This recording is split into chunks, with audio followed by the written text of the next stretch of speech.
Соңку жылдары Борбор калаада жашоо барган сайын кымбаттап жатат.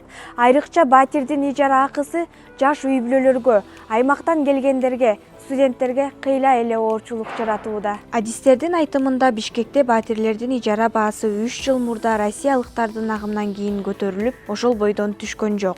Мобилизация болду го биздечи. Украина менен Россиядан войнадан кийин көп россияндар бул жакка келип, ижарага батир алып, ошондон баалар өсүп кеткен. Андан кийин уже кичине түшпөй калды. Анан шаарда деле строительство азыр кымбаттап атат, участоктор калбай калды.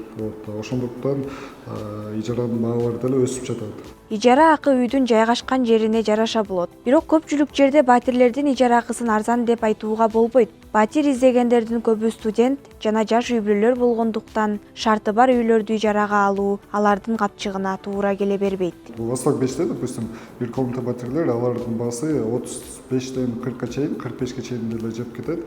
Условиясына караша, локациясына караша, анан Асанбай жакта, ал жакта көбүнчөсү элитка курулган, элитканын баалары алар бир аз көбүрөөк болот. Ал жакта, допустим, 45-тен 60-ка чейин бар бир комнатный, бир бөлмөлүү батирлер. Анан центр жакта деле спрос көп болот, ал жакта деле баалар 40-тан өйдө.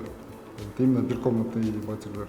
Ижара акынын кымбаттыгынан жаштар, айрыкча студенттер акчаны үнөмдөө үчүн дос тааныштары менен биригип, батирди ижарага алат. Кээде подселение менен жашашат. Туңгучта турам, квартирада биз 35-40 миңге снимать эткенбиз.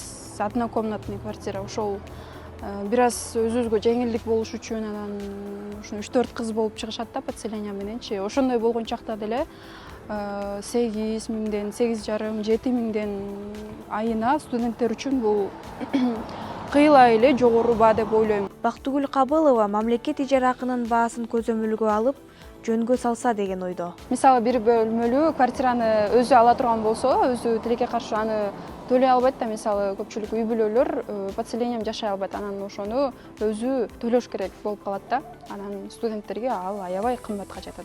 Ошон үчүн мен суранып кетет элем, бир аз карап көзөмөлдөп койсо. Мыйзам боюнча батирди ижарага бергендер мамлекетке салык төлөшү кажет. Болбосо мыйзамга ылайык айыпка жыгылат. Негизи булар деген патент негизинде же болбосо бирдиктүү салыктын режиминин негизинде иштешет. Ошол патенттин базалык суммасы бул министрлер кабинетинин токтому менен бекитилген. Ошол базалык суммасы көп кабаттуу үйлөрдө 30 сом, жеке турак үйлөрдө, жер үйлөрдө 40 сом 1 квадрат метри. Базалык сумма негизи бул жалпы республика боюнча бекитилет. Анын ичинде биз өзүбүздүн ички буйругубуз менен ставканы бекитебиз. Ар бир аймак боюнча, жайгашкан жери боюнча. Эгерде базалык сумма 30 сом болсо, эгерде аймактарда мүмкүн болушу мүмкүн 20 сом же 10 сом 1 квадрат метрчи. Азыркы учурда жылдын башынан баштап 25 миң патент алынган, анын суммасы 40 миллиондун тегерегинде. Ижара акынын кымбаттыгы батирде жашаган көптөгөн адамдар үчүн чоң көйгөй. Себеби алар тапкан ташыган акчасынын басымдуу бөлүгүн ижара акыны төлөөгө аргасыз болуп келет.